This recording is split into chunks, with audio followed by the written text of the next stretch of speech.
नमस्कार। Stock market course for beginners के third lecture में आपका स्वागत है। तो पहले दो लेक्चर में हमने इन्वेस्टमेंट के बेसिक्स के बारे में समझा और आज के इस लेक्चर से हम स्टॉक मार्केट की तरफ बढ़ेंगे।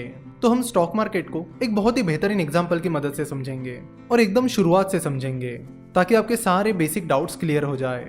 तो इस पूरे स्टॉक मार्केट को आज हम एक स्टोरी की मदद से समझने वाले हैं और इस स्टोरी के दो मेन कैरेक्टर्स हैं, विवेक और योगेश। मान लेते कि विवेक ने हाल ही में अपना MBA पूरा किया है और विवेक के दिमाग में एक बिजनेस आइडिया आ गई है।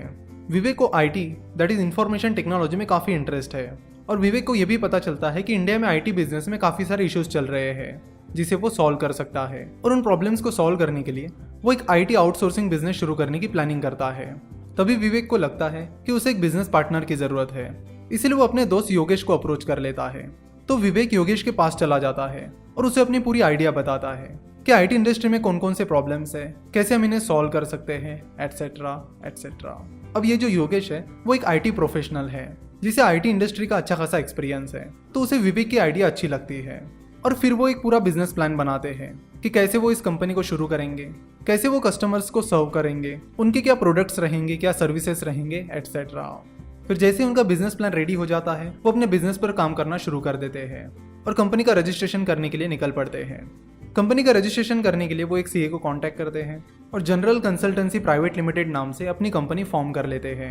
विवेक और योगेश अपनी company general consultancy private limited में 50-50% पार्टनरशिप रखते हैं, यानी कंपनी पर 50% हक विवेक का रहेगा और 50% हक योगेश का रहेगा, यानी दोनों के पास कंपनी की आधी आधी ओनरशिप रहेगी। कंपनी फॉर्म करने के बाद वो अपना प्रोडक्ट और सर्विस डेवलप करने पर काम शुरू कर देते हैं और साथ ही कस्टमर्स भी ढूंढने लगते हैं।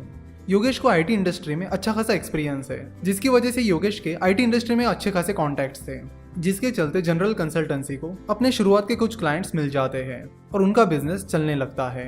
देखो, कोई भी बिजनेस हो, शुरुआत में डिफिकल्टीज तो जरूर आती है और इस बिजनेस में विवेक और योगेश को भी काफी सारी डिफिकल्टीज आती है, लेकिन वो उन डिफिकल्टीज पर मात करते हैं और आगे बढ़ते हैं। जब भी कोई नया बिजनेस शुरू होता है तो शुरुआत में कई बार वो ऐसे मुकाम पर आ जाता है जहां से वो कभी भी फेल हो सकता है। जनरल कंसल्टेंसी के साथ भी शुरुआत में कुछ ऐसा ही हुआ, लेकिन उन खराब हालातों में भी उन्होंने कभी हार नहीं मानी और मेहनत करके उन्होंने सरवाइव किया और अपने बिजनेस मॉडल को क्रैक किया।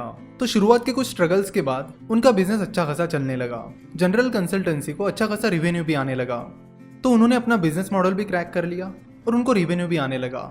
नाउ विवेक और योगेश को लगा कि यहाँ से उन्हें बिजनेस बढ़ाने की जरूरत है, जिसके लिए उन्हें पैसों की जरूरत पड़ेगी।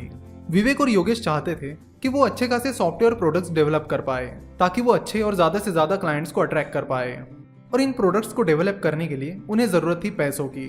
नाउ अब पैसा कहाँ से आएगा? विवेक और योगेश के पास तो कुछ सेविंग नहीं थी, उनकी जो भी सेविंग थी उन्होंने अपना बिजनेस शुरुआत करने के लिए लगा दी थी। साथ ही जब जो उन्होंने कंपनी शुरू की थी तब उन्होंने अपने दोस्तों से भी कुछ पैसे उधार लिए थे, अपने रिश्तेदारों से भी कुछ पैसे लिए थे। तो इस तरह दोस्त, रिश्तेदार और अपनी सेविंग, ये रास्ता तो उनके लिए बंद हो चुका था। तो अपने बिजनेस की फंडिंग के लिए वो कुछ और रास्तों की तलाश कर रहे थे। तो विवेक और योगेश ने देखा कि वो कहाँ कहाँ से पैसा उठा सकते हैं। तो उनके सामने बैंक का ऑप्शन था, एंजल इन्वेस्टर्स का ऑप्शन था, वेंचर कैपिटल का ऑप्शन था और स्टॉक मार्केट का ऑप्शन था। तो विवेक और योगेश को लगा कि ये कुछ ऑप्शंस है जिनके बारे में उन्हें सोचना चाहिए। तो विवेक और योगेश ने जिन 4 ऑप्शंस के बारे में सोचा वो 2 कैटेगरीज में बढ़ते हैं, डेट फाइनेंसिंग और इक्विटी फाइनेंसिंग। चलो तो समझते हैं कि ये डेट फाइनेंसिंग और इक्विटी फाइनेंसिंग क्या होती है। बैंक एक डेट फाइनेंसिंग का ऑप्शन है। जब कोई कंपनी बैंक से लोन लेती है तो उसे वो पैसा ब्याज यानी इंटरेस्ट के साथ वापस करना होता है, तो बैंक से लिया हुआ कर्ज डेट फाइनेंसिंग में आता है। अब बात करते हैं इक्विटी फाइनेंसिंग की। जब कोई कंपनी इक्विटी फाइनेंसिंग से पैसा उठाती है तो वो पैसा कंपनी को वापस नहीं करना होता। For example angel investing, venture capital, stock market, ये सारे इक्विटी फाइनेंसिंग के तरीके हैं। तो जब कोई एंजल इन्वेस्टर किसी स्टार्टअप में इन्वेस्ट करता है तो उस स्टार्टअप को, उस एंजल इन्वेस्टर को उसका पैसा रिटर्न नहीं करना होता।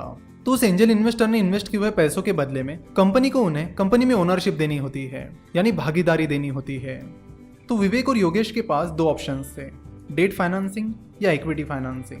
डेट फाइनेंसिंग में उनके पास ऑप्शन था कि बैंक से लोन लेना, और इक्विटी फाइनेंसिंग में उनके पास ऑप्शन था एंजल इन्वेस्टर, वेंचर कैपिटल या स्टॉक मार्केट से फंडिंग उठाना। अगर वो बैंक से पैसे लेते हैं तो उन्हें वो पैसा ब्याज के साथ वापस करना होगा, और अगर वो स्टॉक मार्केट, एंजल इन्वेस्टर्स या वेंचर कैपिटल से फंडिंग उठाते हैं तो उन्हें उन इन्वेस्टर्स को अपनी ओनरशिप देनी पड़ेगी। अब इन्वेस्टर्स को ओनरशिप देने के बाद विवेक और योगेश का ओनरशिप पैटर्न क्या रहेगा, डेट फाइनेंसिंग के क्या फायदे और नुकसान हैं, इक्विटी फाइनेंसिंग के क्या फायदे और नुकसान हैं, इसे हम नेक्स्ट लेक्चर में देखेंगे। और नेक्स्ट लेक्चर में इस स्टोरी को हम कंटिन्यू करेंगे। आशा करता हूँ कि आपको आज का ये लेक्चर पसंद आया होगा। हमसे जुड़े रहने के लिए आप हमें फेसबुक, ट्विटर और इंस्टाग्राम पर फॉलो कर सकते हो। साथ ही आप हमारी वेबसाइट www.finnovations.com भी विजिट कर सकते हो।